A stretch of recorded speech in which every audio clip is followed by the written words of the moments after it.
Hello बच्चों, नमस्कार। क्या हाल चाल, कैसे आप सब? आई होप स्वस्थ होंगे, मस्त होंगे, फिट और फाइन होंगे। राम राम भाई सारे ने, हर हर महादेव, बोलो जय बाबा की।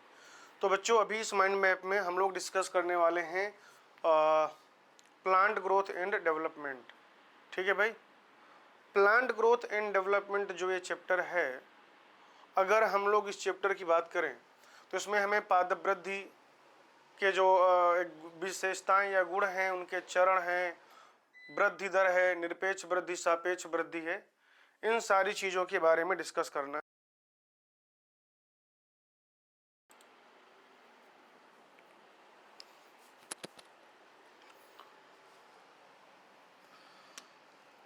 तो बच्चों, आप सब जानते हो कि प्लांट में जो ग्रोथ यानी कि वृद्धि होती है, स्थानीय वृद्धि होती है, क्योंकि जो मेरिस्टेमेटिक सेल होते हैं, जो विभेज्योतक होता है, वो कुछ विशेष स्थानों पर पाया जाता है, जिसे हम मेरिस्टेमिक क्षेत्र कहते हैं। सामान्यतः कैसी होती है? अपरिमित। अगर ये पूछा जाए कि डिफिनिट है या इनडिफिनिट, परिमित है या अपरिमित, तो आप कहेंगे दोनों है। लेकिन सामान्यतः या अगर एक आंसर टिक करना हो तो अपरिमित। ओपन टाइप की ग्रोथ है, लगातार ग्रोथ होती रहती है, लगातार विभेदन यानी कि डिफरेंशिएशन भी होता रहता है। पादप में अगर आप बात करेंगे, वृद्धि और विभेदन दोनों क्या है? ओपन प्रोसेस है, खुली प्रक्रियाएं हैं भाई। वृद्धि के चरण की अगर हम लोग बात करें तो विभेज्योतक चरण है, ठीक है, जहां पे कोशिकाओं का विभाजन होता है। दीर्घीकरण चरण है, जहां पर कोशिकाओं का इलॉन्गेशन होगा, दीर्घीकरण होगा, ठीक है जी, और वैक्यूलेशन होगा, सेल ऑर्गेनल बढ़ रहे होंगे, ठीक है, सेकेंडरी वॉल का मटेरियल डिपॉजिट हो रहा होगा, और अल्टीमेटली फिर परिपक्वन चरण आ जाएगा। वृद्धि दर हमें दो तरीके के पढ़ने, अंकगणितीय और ज्यामिति। अगर 1 2 3 4 5 इस तरीके से बढ़ रहा है तो ये अंकगणितीय वृद्धि हो रही है। यहाँ पर फॉर्मूला आपको याद रखना है। वृद्धि दर से आपको रीनीट में एक सवाल देखने को मिल सकता है बेटा इस चैप्टर से, ठीक है। L T equal to L nought R T, ठीक है, सीधी रेखा का ग्राफ मिलेगा आपको। यहाँ पर आप देख रहे हैं एल टी क्या है? अंतिम लंबाई, एल नॉट प्रारंभिक लंबाई, आर जो है वृद्धि दर, और टी समय।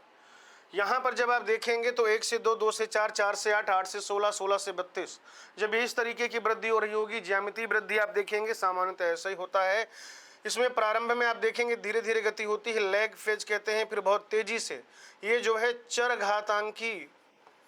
चरघातांकी या एक्सपोनेंशियल या लॉग फेज है, और फिर बेटा क्या आ जाएगा? स्टेशनरी फेज आ जाएगा। एस शेप का ग्राफ मिल रहा है, एस आकृति का ग्राफ मिल रहा है। फॉर्मूला हो जाएगा W n equal to W nought E R T. अगर आपको जैसे आज कोई चीज अगर आप उसको मापते हैं तो कितना है, और 2 दिन 4 दिन के बाद मापी वो कितना है, उसका अंतर ले लीजिए, तो इसको क्या कह दिया जाएगा? निरपेक्ष वृद्धि कह दिया जाएगा, एब्सोल्यूट ग्रोथ। लेकिन अगर आप इसको प्रारंभिक पैरामीटर ले लें, से मतलब कंपेयर करते हुए देखें कि अंतिम माइनस प्रारंभिक जो आता है उसको प्रारंभिक से अगर आप भाग दे दें तो फिर ये रिलेटिव ग्रोथ हो जाएगा, सापेक्ष वृद्धि हो जाएगा। क्लियर? कोशिकाएं जो है विभाजित हो रही होती हैं, मेरिस्टेम होता है वो, उसमें आप देखिएगा कि जब विभेदन हो जाएगा तो प्राथमिक स्थायी ऊतक बनेगा। क्या बन जाएगा भाई? प्राथमिक स्थायी ऊतक। विभेदन के बाद क्या बनता है बच्चों? प्राथमिक स्थायी ऊतक। जैसे कि हम लोग किसकी बात कर लेंगे? प्राथमिक स्थायी ऊतक में आप कहिएगा कि जैसे कि जाइलम है, फ्लोएम है, पेरेन्काइमा है, कोलेनकाइमा है, स्क्लेरेन्काइमा है। निर्विभेदन होगा, वृद्धि की क्षमता वापस आ जाएगी, द्वितीयक विभेज्योतक बनेगा, और द्वितीयक विभेज्योतक के एग्जाम्पल में आप याद रखिएगा कॉर्क एधा तथा संवहन एधा। क्या क्या हो जाएगा भाई? कार्क एधा हो जाएगा, और साथ ही साथ जो है संवहन एधा भी हो जाएगा बच्चों। क्या हो जाएगा? संवहन एधा। और फिर हम बात करेंगे पुनर्विभेदन की। द्वितीयक स्थायी ऊतक बच्चों पुनर्विभेदन में राइट बनते हैं। जैसे हम लोग कह सकते हैं कि क्या हो जाएगा? कॉर्क इटसेल्फ, है ना, कॉर्क हो गया। तो कॉर्क वगैरह क्या है? या द्वितीयक जाइलम, द्वितीयक फ्लोएम, ये सब पुनर्विभेदन के उत्पाद हैं, द्वितीयक स्थायी ऊतक है, राइट। वृद्धि जो है वो मापन योग्य है, अपने को ध्यान में रखना है। और वृद्धि को हम लोग कैसे कैसे माप सकते हैं? क्रेस्कोग्राफ के माप द्वारा, या फिर वृद्धि मापी के द्वारा, या डायरेक्ट, है ना, देख कर की कोई चीज़ बढ़ रही है। भाई आपको प्लांट बढ़ता हुआ दिखाई देगा, आप समझ पा रहे होंगे कि इसकी लंबाई बढ़ रही है यानी कि प्लांट बढ़ रहा है।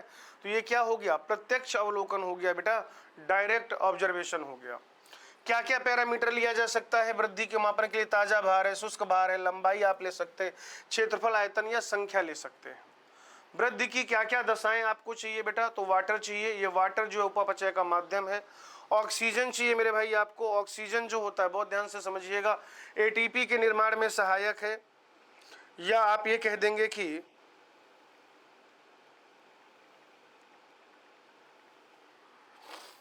ठीक है जो ईटीएस होता है श्वसन का, उसमें टर्मिनल जो है इलेक्ट्रॉन एक्सेप्टर होता है। ये पोषक तत्व चाहिए, पोषक तत्व क्या करेंगे जो आपका क्या है, प्रोटोप्लाज्म उसकी सिंथेसिस कराएंगे, एंजाइम की एक्टिविटी के लिए चाहिए होते हैं टेम्परेचर और पर्यावरणीय संकेत जैसे कि प्रकाश और गुरुत्वाकर्षण।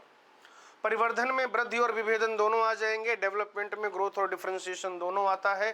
फिर सुघट्यता है यानी कि प्लास्टिसिटी, तो पादप जो है वो अलग अलग पाथवे का अनुसरण करता है, ठीक है, विभिन्न विभिन्न वातावरण अवस्थाओं में, वातावरणीय आप कह सकते हैं कि दशाओं में और समय के हिसाब से। तो ये उसकी जो एबिलिटी है कि वो डिफरेंट डिफरेंट पाथवे फॉलो करता है और स्ट्रक्चर बनाता है डिफरेंट डिफरेंट, उसको प्लास्टिसिटी या ढलनशीलता या अनुकूलनशीलता या सुघट्यता कहेंगे।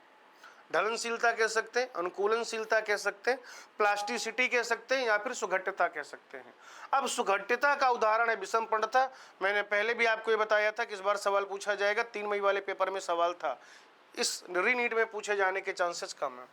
सुघट्यता का उदाहरण है विषमपर्णता। विषमपर्णता का मतलब क्या है, विषमपर्णता, विषम मतलब अलग अलग प्रकार का, पर्णता मतलब पर्ण यानी कि लीफ, तो वो अलग अलग प्रकार की लीफ पाई जाती हैं। विषमपर्णता 2 तरीके का हो जाएगा, विकासात्मक और पर्यावरणीय। पर्यावरणीय विषमपर्णता बटरकप में देखने को मिलती है, कपास, धनिया और लाक्सपर में विकासात्मक या डेवलपमेंटल, ठीक है। अच्छा एक चीज याद रखिएगा, पूछा ये भी जा सकता है, मैं ज्यादा श्योर नहीं, तो अगर ऐसा नहीं कि मैं ये कह रहा हूँ कि 3 मई वाले में आया था तो अभी नहीं आएगा, तो पता चले कि फिर आप पढ़ेंगे ही नहीं, ऐसा नहीं करना है भाई। चलिए फटाफट से स्क्रीनशॉट लीजिए बच्चों, आगे बढ़ते हैं।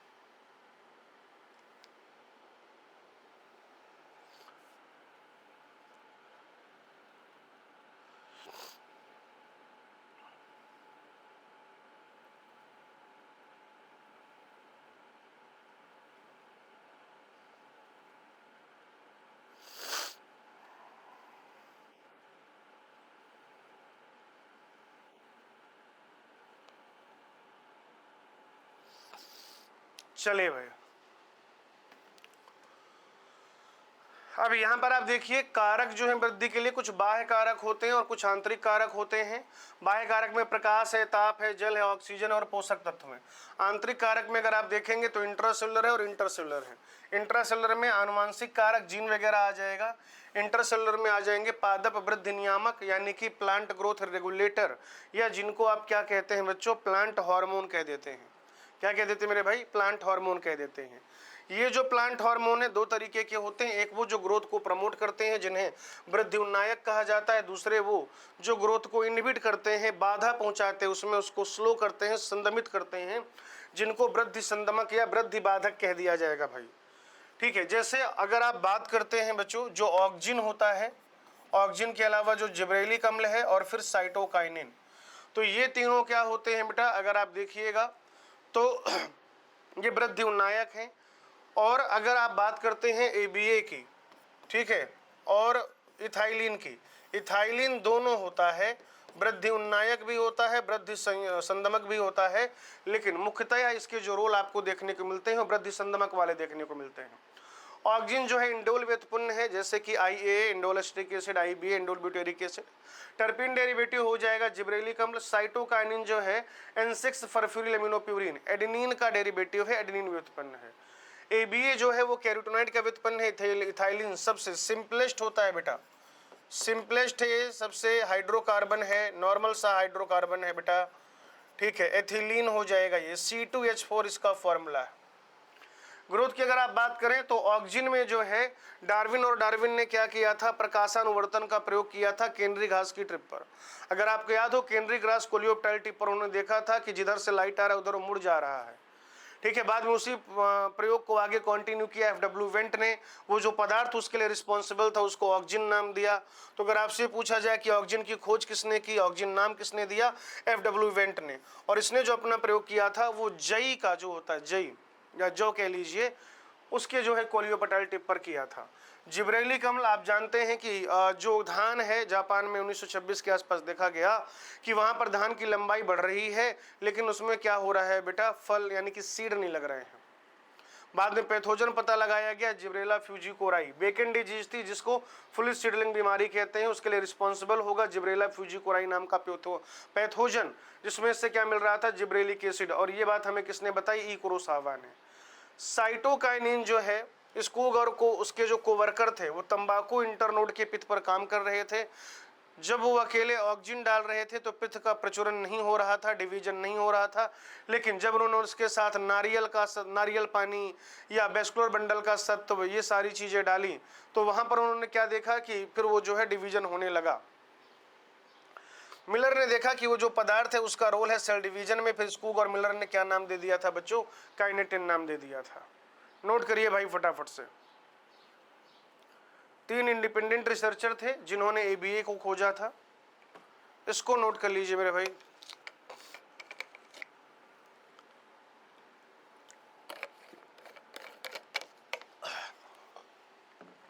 चलिए बच्चों, ऑक्सीजन पढ़ेंगे, फिर जिब्रेलिक अम्ल पढ़ेंगे, फिर साइटोकाइनिन पढ़ेंगे। तो ऑक्सीजन जो है प्राकृतिक रूप से जो पाया जा रहा है, इंडोल एसिटिक अम्ल यानी कि IAA, इंडोल ब्यूटेरिक अम्ल यानी कि IBA। संश्लेषित या इसी को आप क्या कह सकते हैं मेरे भाई, मानव निर्मित कह सकते हैं। आप इसे चाहें तो संश्लेषित कह लीजिए या मानव निर्मित कह लीजिए, लैब में सिंथेसाइज किए जा रहे हैं। 2,4-D यानी कि 2,4 dichlorophenoxy acetate, 2,4,5-T 2,4,5 trichlorophenoxy acetate, naphthalic acid acetic acid NaA। तो ये सब क्या हो जाएंगे, संश्लेषित ऑक्सीजन हो जाएंगे। सर्वप्रथम ये मानव मूत्र से जो है क्या किया गया था बेटा, आइसोलेट किया गया था। बागवानी खेती में बहुत ज़्यादा प्रयोग में होता है। जो आप स्टेम की कटिंग लगाते हैं कलम, उसमें जड़ फूटने के लिए रिस्पॉन्सिबल है। अनानास में पुष्पन के लिए उत्तरदायी है। पत्तियों और फलों को बेटा प्रारंभ में गिरने से बचाता है और बाद में उनके एब्सिशन को प्रमोट करता है। एपिकल डोमिनेंस, बड़ा सवाल इस पे पूछा जाता है।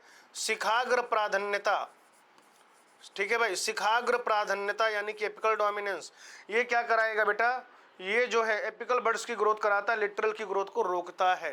टमाटर में अनिषेक फलन यानी कि पार्थेनोकार्पी को इंड्यूस करेगा।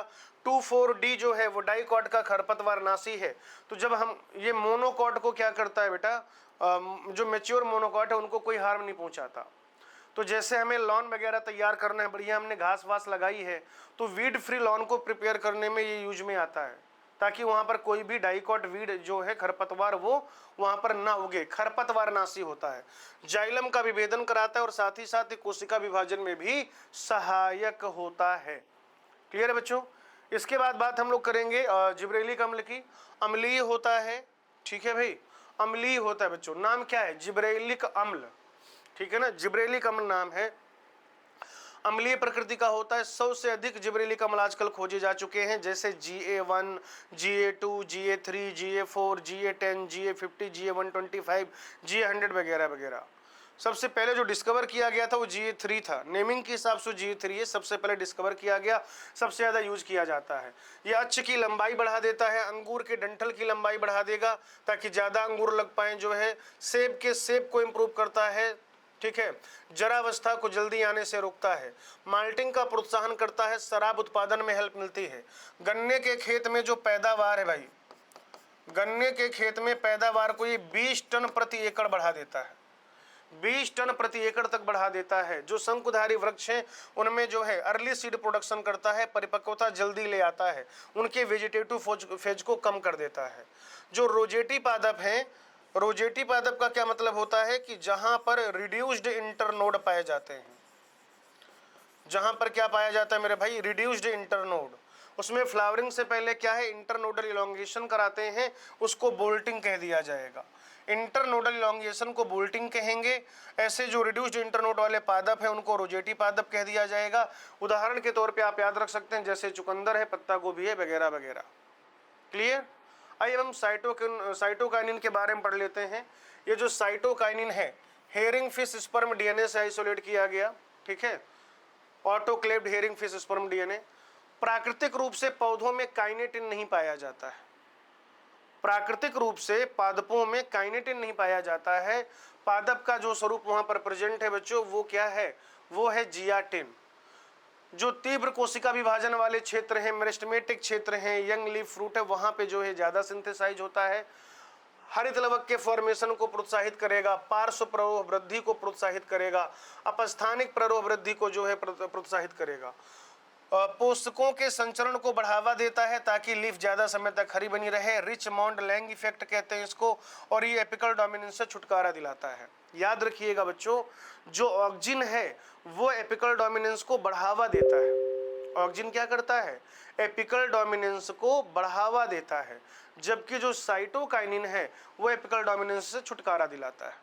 इंपॉर्टेंट स्लाइड है बच्चों, इस स्लाइड के बिना, इस पर्टिकुलर पेज के बिना नीट 2026 का पेपर नहीं बनेगा। मैं आपसे ये बात बहुत दावे के साथ कह सकता हूं, बहुत ही ज्यादा दावे के साथ मैं आपसे ये बात कह सकता हूं बेटा कि इसके बिना नीट का पेपर नहीं बनेगा मेरे भाई। चलिए आइए थोड़ा सा यहाँ पर एथिलीन के बारे में पढ़ लेते हैं। देखिए वो क्या क्या कह रहे हैं आपसे, बहुत सारी बातें आपको बता रहे हैं कि ये एक साधारण गैसीय पीजीआर है और ये कहाँ पर बनता है, जो जरावस्था को प्राप्त ऊतक हैं या फिर जो पकते हुए फल हैं वहाँ पर जो है भारी मात्रा में बढ़ता है। कह रहा है ये क्या कराता है, क्षैतिज वृद्धि कराता है, अच्छों में फुलाव, और जो द्विबीजपत्री निवेदभिद हैं वहाँ पर अंकुश संरचना को बढ़ावा देता है। ये पहला काम हो गया, ये दूसरा हो गया, ये तीसरा हो गया, और इन्हीं को कह दिया जाता है ट्रिपल रिस्पॉन्स। क्या कह दिया जाता है मेरे भाई, इसको ट्रिपल रिस्पॉन्स कह दिया जाता है। ठीक है ना। जैसे मान लीजिए अगर मैं इसको एक ग्राफ से दर्शाना चाहूं तो इधर आप अगर ग्रोथ ले लीजिए, इधर इथाइलिन की मात्रा ले लीजिए। जब इथाइलिन की मात्रा कम है तो ये सीधे सीधे इस तरीके से बढ़ रहा होगा भाई, लेकिन अगर इथाइलिन की मात्रा बढ़ गई है तो ये थोड़ा सा ठीक होगा। ठीक है, अब अगर इथाइलिन की मात्रा और ज़्यादा बढ़ गई है तो ये ठीक होगा और ऐसे कुछ घूमना शुरू कर देगा भाई। अगर इथाइलिन की और ज़्यादा मात्रा बढ़ गई है तो ये कुछ इस तरीके से हो जाएगा। तो आप देख रहे हैं बच्चों ये क्या हो रहा है, बताइए जरा मुझे। यहाँ पर क्षैतिज वृद्धि होने लगती है वर्टिकल के बजाय, अक्ष में फुलाव हो रहा है और जो है अंकुश हुक का फॉर्मेशन शुरू हो जाता है। क्लियर है जी, बात याद रखिएगा मेरे भाई। चलिए, कह रहा है एथिलीन जो है वो जरावस्था और विलगन को, ये क्या हो रहा है मित्रों, जरावस्था और विलगन को कहां पर बढ़ा दे रहा है, पत्ती और फूलों में बढ़ा दे रहा है।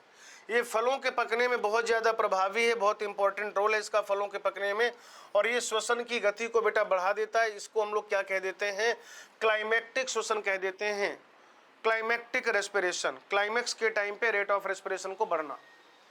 कह रहा है एथिलीन जो है, ये बड़ी इंपॉर्टेंट बात बता रहे हैं आपसे कि एथिलीन जो है वो बीज और कलिका की प्रसुप्ति को तोड़ता है, और इसके उदाहरण में उन्होंने क्या बताया है कि मूंगफली के बीज में अंकुरण कराएगा, साथ ही साथ आलू के कंदों को अंकुरित करता है। यहाँ से बेटा स्टेटमेंट टाइप का भी सवाल बन सकता है, साथ ही साथ एसर्शन रीजन बन सकता है। एसर्शन में कहेगा कि बीज और कलिका प्रसुप्ति को तोड़ता है, रीजन में कहेगा कि वहाँ पर अंकुरण कराता है।